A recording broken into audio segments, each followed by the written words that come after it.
بسم اللہ الرحمن الرحیم۔ رسول اللہ صلی اللہ علیہ وآلہ وسلم نے ارشاد فرمایا، دعا اتری ہوئی مصیبت کو دور کرتی ہے اور نازل ہونے والی کو روکتی ہے۔ رسول اللہ صلی اللہ علیہ وآلہ وسلم سے سوال کیا گیا، اعمال میں سے کون سا عمل افضل ہے؟ رسول اللہ صلی اللہ علیہ وآلہ وسلم نے فرمایا، نماز اول وقت میں ادا کرنا۔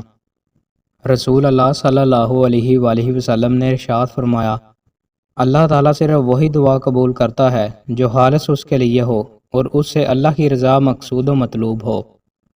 سفارشی ہو تو ایسا۔ رسول اللہ صلی اللہ علیہ وآلہ وسلم نے ارشاد فرمایا، قرآن مجید میں ایک صورت ایسی ہے جس کی 30 آیات ہیں، سورہ ملک۔ وہ اپنے پڑھنے والے کے لیے قیامت کے دن جھگڑا کرے گی حتیٰ کہ اسے جنت میں داخل کروا دے گی۔ رسول اللہ صلی اللہ علیہ وآلہ وسلم نے ارشاد فرمایا، اللہ پاک اس نوجوان کو پسند فرماتا ہے جس نے اپنی جوانی اللہ پاک کی فرما برداری میں گزاری۔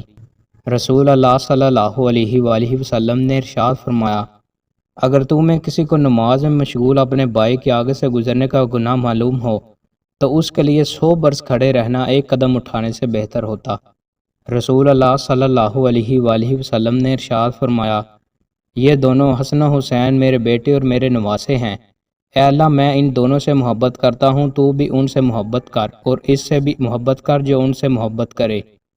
رسول اللہ صلی اللہ علیہ وآلہ وسلم نے ارشاد فرمایا، بخار کو برا نہ کہو، بخار آدم کے گناہوں کو اس طرح دور کرتا ہے کہ جس طرح بھٹی لوہے کی میل کچیل کو دور کر دیتی ہے۔ دوستوں، مزید اچھی ویڈیوز کے لیے ہمارے چینل کو سبسکرائب لازمی کریں۔ بہت شکریہ۔